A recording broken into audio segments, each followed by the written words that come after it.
লজ্জায় চা দোকানে হোটেলের সামনে কাপড় টাঙ্গাইয়া দিয়া ভিত্তে ভাত তরকারি খাও, ডাকাত। আল্লাহ কি কাপড়ের ভিত্তে দেখে না?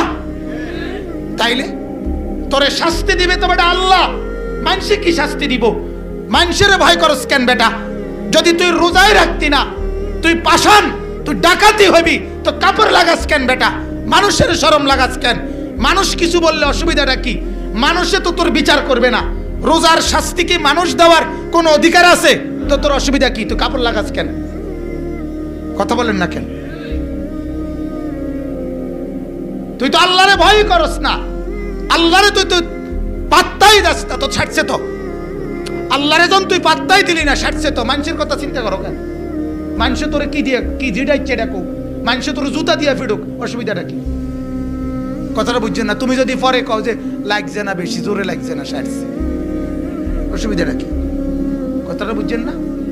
হ্যাঁ, লুঙ্গি আলগি দিয়া মুতলে এরপরে যদি কয় যে কেউ আমি তো কেউরে দেখি না, তুমি না কেউরে দেখো না, মানুষ তোমারে দেখে না, কথা বলেন না কেন?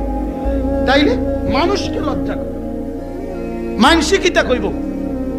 আল্লাহকে কি দেয়? কাপড় দেয়, পর্দা দেয়।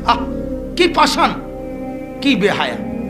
আমার অনেক সময় হাসি আসে, বিভিন্ন ঘরে গেলে হুজুররা যে সময় আইনের টাইম হয়, মানে হুজুরে ভাত খাবাইব, এই ঘরে টেলিভিশনের সামনে পর্দা দেয়। আম্মা এটা কিতা? এটা কোন মাসালা, মানে এটা কোন কিতাবের কথা? কথা বলেন না। হুজুর দেখলে টেলিভিশনের সামনে পর্দা দেওয়ার দরকার কি? টেলিভিশন তুমি দেখো তো দেখবা না, আল্লাহকে তুমি পাত্তা দাও না তো দেও না, ছাড়ছে তো। আর এটা হুজুর রে আর শর্মাইয়া লাভ কি? কথা বলেন না। এজন্য আল্লাহ তাআলা বলেন কুতিবা আলাইকুমুস সিয়াম। বান্দা তুমি ইমানদার বলছো দেখে বলছি, এজন্য আগে বলে নিছে ইয়া আইয়ুহাল্লাযীনা আমানু, ঠিক না? বলেন হে ইমানদার, তোমাকে বলছি কুতিবা আলাইকুমুস সিয়াম, তোমার উপরে রোজা ফরজ করছি। তুমি মুমিন দেখা, তুমি মুসলমান দেখা, তুমি নিজেকে ইমানদার দাবি করছো দেখা বলছি, নাহলে বলতাম না।